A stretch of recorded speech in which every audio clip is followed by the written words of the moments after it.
Président, qu'il y a une solution militaire à la guerre du Sud-Vietnam? Non. Parce que vous savez que le peuple vietnam, c'est un. Et le pays du Vietnam, c'est un. Les Américains ont fait une guerre d'agression, comme qui dit, c'est une guerre non déclarée.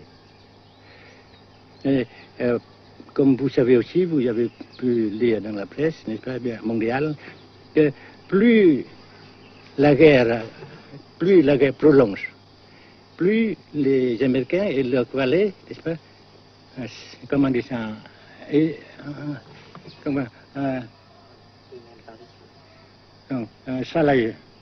s'enliser, et plus ils supportent des échecs, comme vous savez récemment, n'est-ce pas?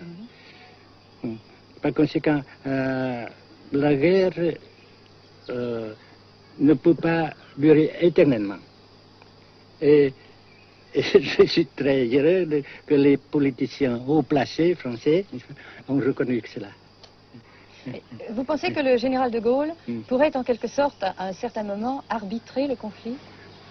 Arbitrer, qu'est-ce que vous comprenez par le mot arbitraire? Nous ne sommes pas des équipes de football.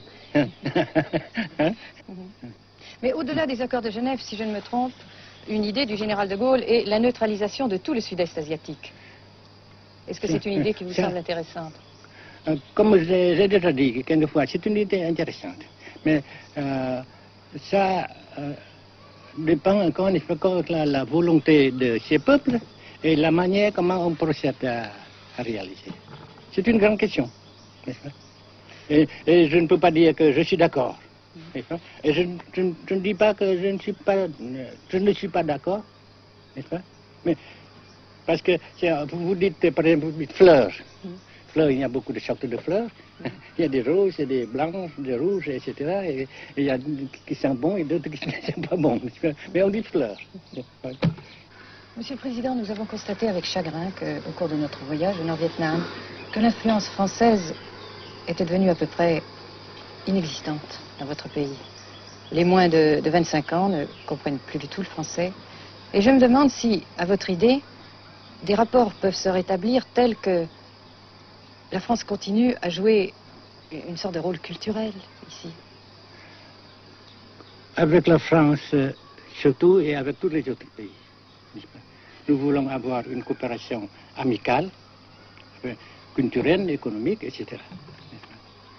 Mais je suis sûr que vous ne voulez pas avoir, n'est-ce pas, que la France ait l'influence qu'elle avait avant. C'est une autre chose. Naturellement, c'est une autre époque. Mais coopération culturelle, économique, qu'est-ce qu'il y a encore, sportive par exemple, etc., n'est-ce pas, nous le désirons.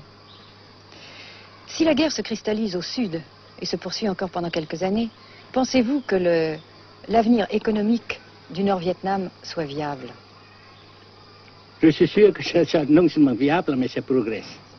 Parce que vous avez vu vous-même, vous avez constaté vous-même qu'ici, nous travaillons beaucoup, notre peuple travaille beaucoup, avec abnégation, n'est-ce pas, et avec dévouement, avec enthousiasme. Et d'un côté, nous travaillons pour, comment dirais-je, pour principalement, n'est-ce pas, de nos propres forces, de nos propres... Et aussi, nous avons, n'est-ce pas, l'aide fraternelle des pays socialistes, n'est-ce pas. Alors, nous, jusqu'ici, et après, n'est-ce pas,